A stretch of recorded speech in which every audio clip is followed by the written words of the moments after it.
북한의 김정은 국무위원장이 이른바 북한판 이지스함이라고 불리는 신형 구축함 최연호를 연 이틀 찾았습니다. 훈련 실태를 점검하고 그리고 직접 또 미사일 시험 발사를 참관했습니다. 최연호는 북한 해군 역사상 최대 규모로 알려져 있죠. 지난해 말에 딸 주애와 함께 이 진수식에 참석했던 모습이 또 공개돼서 언론에 많은 관심을 끌기도 했습니다만 해군 강화 전략을 보여주기 위한 게 아니냐. 일단 최연호의 위력 뭐 어느 정도 되는 겁니까? 북한판 이지스함이라고 말씀드리면 네. 북한이 그 최연호 이 진수 이전에 가지고 있던 최대 가장 큰 그 함정이 보통 2,000톤급 미만들이에요. 그러니까 이번에 이란 격침된 이란 함도 1,500톤급입니다. 네. 근데 지금 최연호 같은 경우는 일단 5,000에서 5,500톤급으로 추정이 되고 있거든요. 그러니까 상당히 큰 배고 네. 일반적으로 그냥 구축함의 기본 스펙에 맞는 크기고요. 네. 두 번째는 보통 우리가 북한함 그럼 떠올리는 게 레이더 체계도 그렇고 굉장히 노후화되어 있고 그렇죠. 뭐 함포 위에 함포나 구식 미사일 위에 별도로 무장이 변변찮다라고 알려져 있는데 네. 어쨌든 외부에 공표되고 있는 그러니까 이렇게 보여주고 싶은 모습만 가지고 보면 이게 위상 배열 레이더도 가지고 있고 또 수직 미사일 발사관도 가지고 있단 말이에요. 그러니까 흔히 얘기하는 북한판 이지스함이라고 얘기하는 게 현대에서 보통은 먼저 보고 네. 상대방을 다양한 수단으로 타격할 수 있는 무기 체계를 고루 갖춘 네. 그런 스펙을 가지고 있다라고 볼 수는 있는데요. 이건 외형상 얘기고 네. 실질적으로 이 겉으로 드러난 것 같이 성능이 실제로 그걸 부합하느냐. 이건 아직도 논란의 소지가 많다는 점 미리 말씀을 드리고요. 그렇죠. 북한이 워낙 좀 부풀리기를 많이 하죠. 대표적인 게 작년에 저 최연호의 2번 함이 강건함입니다. 저게 진수식에서 쓰러졌죠. 예, 난리 났었습니다. 그때. 네. 그 진수 과정에서 이렇게 좌초한 이유 중에 하나도 지금 완전히 이 레이더라든가 무기체가 실질적으로 실리지 않아서 무게 중심에 이상이 생기지 않았느냐는 지적도 있었거든요. 네네. 알겠습니다. 자, 지금 미국과 이란이 중동 호르무즈 해협을 둘러싸고 전쟁을 벌이고 있죠. 한마디로 바다를 둘러싸고 전쟁을 벌이는 상황입니다. 그래서 이 최연호의 이 참관과 이 공개를 또 하는 게 아니냐. 한마디로 야, 우리도 이런 군함이 있어. 바다에서 전쟁 벌여? 우리도 끄떡없어. 뭐 이런 식의 메시지가 아닐까 싶어요. 그렇습니다. 이제 김정은은 작년부터 그동안 이제 핵실험을 6번, 김정은 들어와서 4번 핵실험을 했고 전술핵 탄두까지 만들어서 핵무력을 강화한 것이 김정은의 최대 업적이다라고 하는 것을 그동안 여러 차례 선전을 해왔고요. 더군다나 최근에 이제 바로 금년 초에 베네수엘라 마두로 그 사태가 있었고 이번에 이란 사태를 보면서 김정은이 아마 어깨가 굉장히 위축이 됐을 거예요. 그렇죠. 그럼에도 불구하고 북한 내부적으로 또 대외적으로 우리는 이렇게 강력한 힘을 가지고 있다. 네. 근데 사실은 해군력은 우리보다 절대 열세라는 걸 김정은도 알고 있거든요. 네.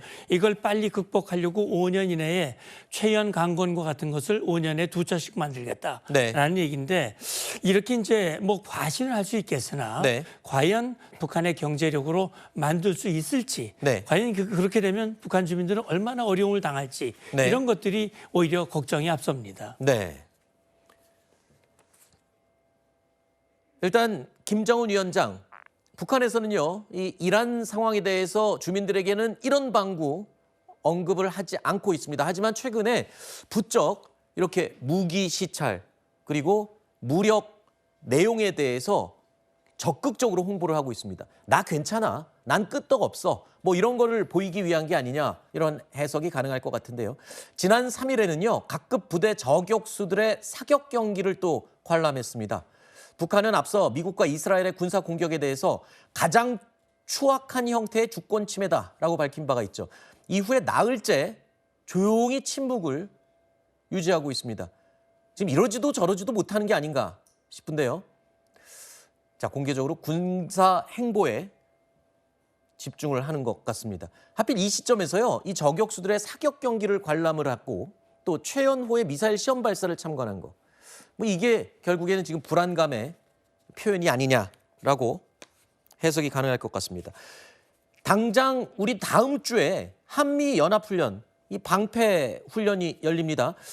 그래서 통상적으로 이 미군과의 훈련을 앞두고 도발을 많이 해왔지 않습니까? 네네. 이번에도 또 혹시 무슨 허튼 짓을 하지 않을까 걱정스럽네요. 제가 볼 때는 조금 그 양갈래길에서 고민을 할 것 같아요. 네, 아마 지금 이 미국의 이란 공격에 대해서 북한이 가지고 있는 서로 다른 두 가지 고민이 있을 겁니다. 하나는 절대로 핵을 쥐고 있어야겠다, 놓으면 안 되겠다라는 생각을 강화할 수도 있고요. 네, 두 번째는 결국은 미국이 이란을 공격한 가장 큰 이유가 우라늄 농축을 결코 포기할 생각이 없기 때문에 그렇죠. 놔두면 조만간 핵가질 거라는 거 아니겠어요? 그렇죠. 그러면 그동안 뭐 북한이 주로 가졌던 생각은 핵을 가져야 생존한다였는데 오히려 핵을 가지고 지금 계속 손에 쥐고 있다가는 네, 미국이 군사적인 옵션도 보여줄 가능성이 있다라는 거예요. 네, 그럼 지금 입장에서는 9차 당뇨에도 끝났고 굉장히 새로운 강성대국을 건설한 김정은의 업적을 과시를 했잖아요. 네. 그 연장선상에서 이제는 미국의 정책에도 과감히 비판할 수 있는 북한의 모습을 3월 1일까지 보여줬단 말이에요. 네. 근데 이게 선을 넘는 순간 아하. 또 어떤 결과로 나타날지는 지금 김정은도 굉장히 고민하고 있을 거예요. 불안할 거예요. 그러다 보니까 수위 조절을 나름대로 지금 하는 거라고 봐야 되겠죠. 네, 적당하게 군사 시찰 행보를 계속 공개는 하지만 마음속으로는 지금 이러지도 저러지도 못하는 것 같습니다. 자, 아까 말씀 들으신 것처럼 미국의 이란 공습의 가장 큰 대의 명분은 바로 핵 보유를 막는 것이었죠. 트럼프 대통령은 지난해 핵시설 기습 타격을 언급하면서 이런 말을 했습니다. 미친 사람들이 핵무기를 보유할 경우에는 위험하다. 이런 발언을 했죠. 자, 바로 이 미친 사람, 이게 바로 김정은을 의미하는 게 아닐까 해석이 또 가능할 것 같아요. 아마 2017년을 기억하시는 분들 많을 거예요. 북한이 6차 핵실험을 하고 핵무력 완성을 선언했고 트럼프 대통령을 비난할 때 그때 트럼프 대통령이 김정은에게 그런 비슷한 표현을 한 적이 있었습니다. 그리고 2018년 1월 달 김정은이 핵단추를 놓고 핵단추를 난 누를 수 있다라고 했을 때 그 트럼프 대통령이 나는 그보다 더 큰 핵단추가 있어 이런 얘기들을 주고받았던 기억이 있으실 텐데 지금 사실 이란에 대해서 미친 사람이라고 표현한 것은 간접적으로 만약에 지금 김정은이 북한이 미국을 직접 타격할 수 있는 이 운반 수단이 아직은 미달됐기 때문에 네. 미국이 지금 유보하고 있지만 북한이 만약에 ICBM이라든지 SLBM 잠수함 발사 탄도미사일을 미국 직접 비협하는 그런 상황에 도달한다면 네. 아마 미국도 중단하지 않고 네. 이란에 했던 그런 행사를 하지 않는다는 보장은 없다고 생각을 합니다. 네. 그리고 앞서 우리 패널께서 진수식에서 쓰러졌던 배가 최연호다라고 말씀을 하셨는데 최연호가 아니고 강건호 2호였던 강건호가 쓰러졌던 것으로 정정을 하도록 하겠습니다. 네, 이번함이죠. 네네, 이번함 강건호가 쓰러졌던 거고요. 김정은이 시찰했던 최연호는 쓰러졌던 배는 아닙니다. 정정하겠습니다. 자, 그리고 마지막으로 하나만 더 여쭙겠습니다. 이렇게 중동의 긴장이 최고조로 향하고 있는 가운데 동아일보가 단독 보도를 하나 했습니다. 내용은 이렇습니다. 주한 미군이 보유하는 일부 무기를 중동으로 차출하려는 가능성이 거론되고 있다. 이게 무슨 얘기입니까? 우리나라에 있는 주한 미군의 무기를 지금 중동으로 일부 빼서 옮겨서 사용하겠다라는 그런 얘기인 건가요? 만약에 한다면 한미 간의 긴밀한 협의하에 할 겁니다. 그렇죠. 작년 6월 달에 이제 이란을 기습 타격 12일 동안 타격했던 그때 당시에도 우리 주한 미군 패트리엇 부대 일부가 네. 이 중동 지역으로 이 미군 시설로 이전했던 그런 일이 있었거든요. 이번에 지금 방공 전력의 소모가 이루어지고 있기 때문에 아마 주한 미군 전력의 일부를 네. 그쪽으로 옮길 가능성이 저는 있다고 생각을 합니다. 혹시 안보 공백에 대한 우려는 아니요. 없을까요? 예, 다만 지금 네. 이게 없던 일이 벌어지는 게 아니라는 거예요. 네. 사실은 이미 과거에 그 이라크 전쟁 때도 그렇고요.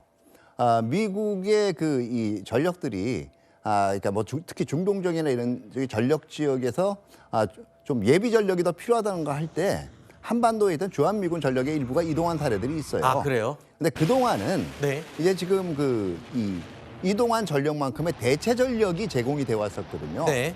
근데 최근에 그 이 사례를 보면 미국의 그 이 새로운 국방 전략서라든가 이런 거 안에 이제 한국이 특히 재래 전력 면에서는 이제 충분히 북한 억제를 담당할 수 있는 능력이 있고 또 그래야 된다라는 게 미국의 의지이기 때문에 네. 지금 아마 한미 간의 협의에 주력해야 될 거는 이동 자체보다는 이동해 있는 동안에 대체 전력이 얼마만큼 제대로 주둔을 하고 있느냐 아니면 제대로 이동을 하느냐 여기에 초점을 맞춰야 될 거예요. 네. 자, 뭐 안보 공백에 대한 우려는 하지 않아도 된다. 이런 말씀이신 거죠? 그렇죠. 지금 당장은 그렇죠. 알겠습니다. 자, 이런 가운데 북한군, 인민군들의 동계 훈련 영상을 또 공개를 했습니다. 지금 보시는 이 영상인데요. 지난달 열병식에서 공개한 영상을 다시 내보낸 겁니다. 상의 탈의한 채 얼음을 몸에 막 비비고 쇠사슬 끊고 이른바 차력소를 방불케 하는 그런 장면인데 뭐 저런 건 우리나라 특수부대도 다 겨울에 하는 훈련인 것 같은데 네. 일단은 뭐 자꾸 저렇게 공개하는 데는 다 의도가 있겠죠. 물론입니다.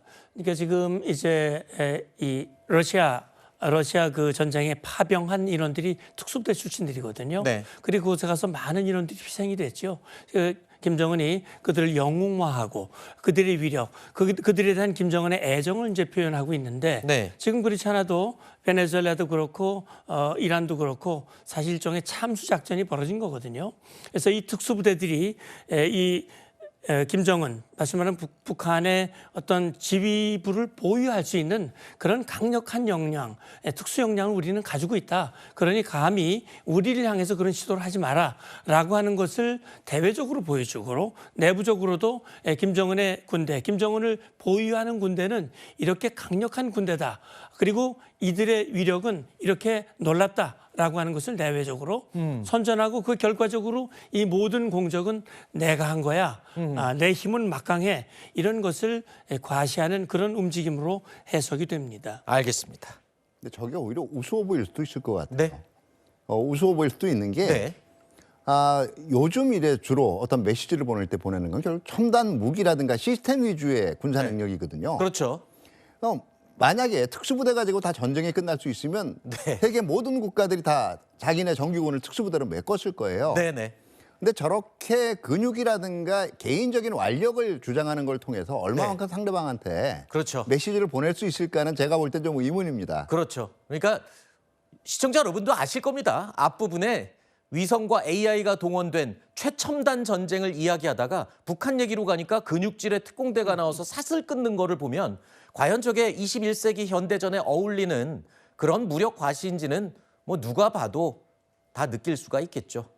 자, 여기서 마무리하고요.